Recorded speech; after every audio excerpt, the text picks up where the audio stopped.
Dokter Detektif atau Doktip sudah melaporkan aksi pelebrakan Sheila Saukia pada 17 Januari 2025 lalu. Laporan Doktip pun mulai diproses dengan sudah diminta keterangan oleh penyidik Polda Metro Jaya pada Selasa 4 Februari 2025. Namun Doktip belum puas. Ia memenuhi pernyataannya dalam sesi jumpa pers belum lama ini untuk membuat laporan tambahan terhadap Sheila Saukia. Bukan cuma Sheila Saukia, ada beberapa nama baru yang masuk daftar terlapor dalam laporan dugaan pencemaran nama baik dari Doktip. Namun tidak dijelaskan siapa-siapa saja sosok yang ia maksud. Selesai diproses, laporan kali ini berkaitan dengan ucapan-ucapan Sheila Saukia dan rombongan yang bernada penghinaan saat melabrak Doktip. Hanya saja contoh ucapan Sheila yang dilaporkan tidak Doktip sampaikan karena merasa bahasanya terlalu kasar. Doktip benar-benar ingin memenjarakan Sheila Saukia dan kawan-kawan. Tidak ada lagi alasan berdamai dengan pemilik produk SS Skin itu. Nah, gimana nih menurut netizen yang terhormat? Silahkan berkomentar ya. Untuk kasus SS Detektif SS, kamu itu terkenal anak yang soleha lo, dari daerah, berbisnis dan sukses. Kira-kira kamu menyadari gak sih belakangan ini kamu salah temen?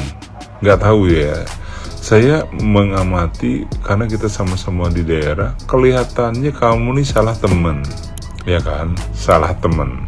Kayak nggak seperti Sheila yang dulu deh. Ya, kalau dulu adem. Aduh, kayaknya luar biasa ya. Kayaknya bukan kayak Sheila yang dulu. Kayaknya kamu salah temen nih. Saya mencurigai ada mantan sahabatnya Nikita Mirzani. Itu kayaknya tuh kayak ujuk-ujuk gitu. Kayaknya kamu tuh kayak disabung. Ayo berantem. Kayaknya gitu. Tapi ntar Sel, kalau kamu udah nanti masuk penjara gimana? Emang dia mau bantuin kamu? Ya kan? Sekarang ya di Surabaya itu bilang, ya udah biar fair, terima aja hukumannya. Tuh, cuma kayak gitu doang, ya kan? Udah kayaknya kamu salah teman deh Sel, ya, salah teman. Cuma takutnya apa ya?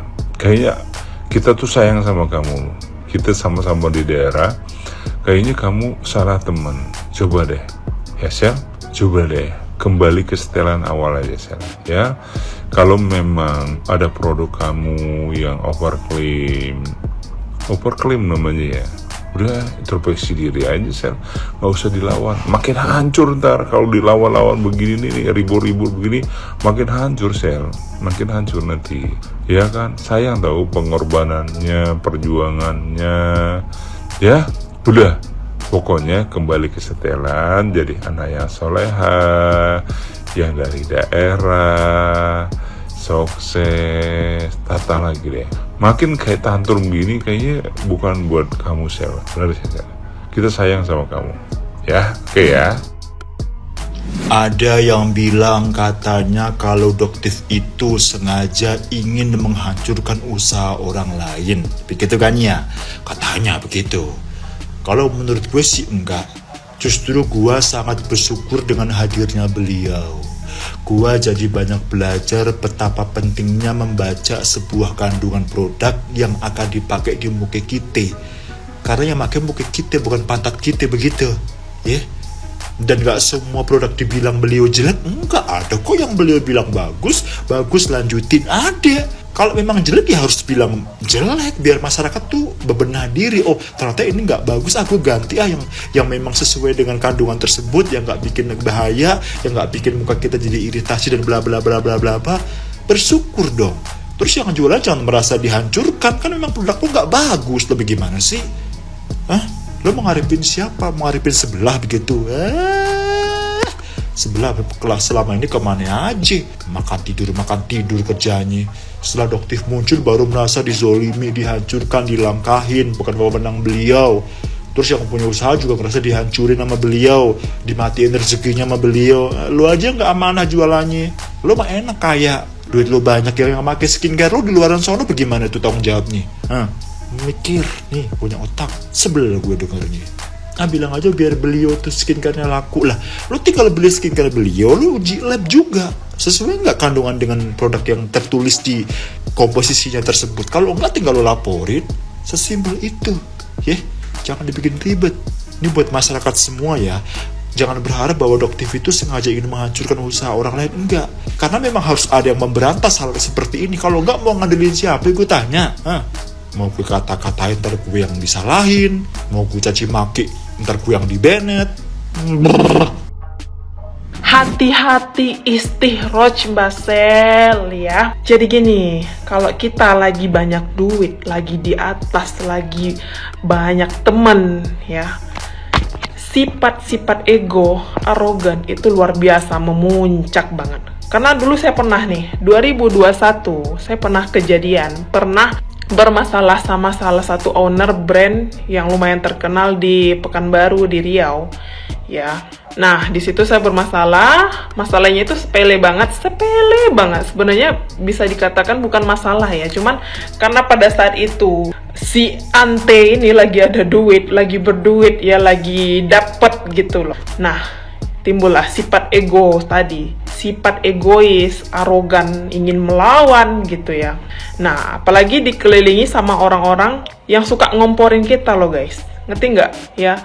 Jadi kita itu sebenarnya manusia biasa, pantang dikompori, pantang dilawan, suka dikompori langsung nih, emosi memuncak ya. Sifat arogan itu luar biasa, yang kalau saya ingat waktu itu tuh saya malu banget ya. Nah, pada tahun 2021 itu saya bermasalah sama salah seorang gitu ya. Setelah itu beberapa bulan kemudian, nah di situ usaha saya mulai drop, mulai turun ya, mulai hancur. Bahkan satu orang pun itu nggak ada yang beli. Ya, ini kenapa? Di situ saya panik sampai jual mobil ya. Pada saat itu sampai jual mobil, luar biasa, drop banget guys. Dan pada saat itu saya belum sadar kalau puncaknya itu karena sifat egois saya, sifat arogan saya, sombong saya gitu. Dan ternyata mungkin ya setelah itu saya introspeksi diri ya, apa sih yang salah dari usaha saya, apa sih yang saya lakuin selama ini. Nah, disitulah saya mulai sadar ya, mungkin ini doa-doa orang-orang, doa-doa jelek orang untuk saya pada saat itu. Karena sebenarnya itu bukan masalah, tapi saya besar-besarin gitu dengan sifat arogan saya gitu. Nah, disitulah saya sadar, saya minta ampunan sama Allah Subhanahu wa Ta'ala ya. Di situ saya introspeksi diri, benar-benar muhasabah diri, diam. Ya, udah saya nikmati gitu kehancuran saya gitu, dan alhamdulillah perlahan ya membaik lagi guys gitu. Ya, jadi pelajaran banget yang saya ambil, yang bisa saya ambil pada saat itu ya, kita sebagai manusia biasa itu kalau dikompori itu langsung membludak, meledak, meletup, mampus. Nah, disitulah saya tidak akan mengulangi lagi guys, bener-bener udah kapok. Jadi kalau ngelihat masalah-masalah yang hura-hara kayak sekarang ini, itu aku ingat banget sama masalah yang saya alami dulu gitu. Ya gitu ya, apalagi sekarang orang-orang juga udah tahu kan tentang hura-hara ini tuh, mana yang benar mana yang enggak. Jadi sebaiknya Kak Shell udah muhasabah diri aja, diam ya, perbaiki aja gitu, udah biar aja hukum yang berbicara gitu loh. Oh iya, satu lagi, jadi ini menurut aku pribadi ya Kak Shell, mau diterima apa enggak terserah ya, karena aku dulu pernah mengalami lebih kurang hal yang sama gitu. Udah diam aja Kak Shell.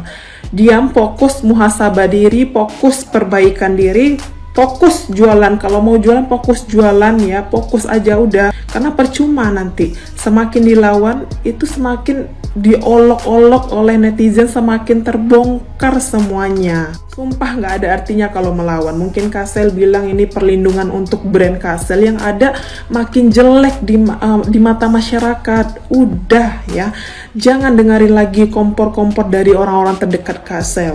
Mereka itu cuma komporin Kak Shell aja semuanya. Kalau brand Kak Shell hancur, ada nggak mereka untuk Kak Shell? Nggak ada. Yang ada itu Kak Shell dan suami yang menanggung. Ya jadi udah Kak Shell, fokus aja perbaikan diri, fokus aja jualan. Udah sebentar lagi mau puasa, mau lebaran, jual tuh baju-baju sama skincare-nya. Udah Udah ya, jangan melawan lagi Kasel, diam aja udah.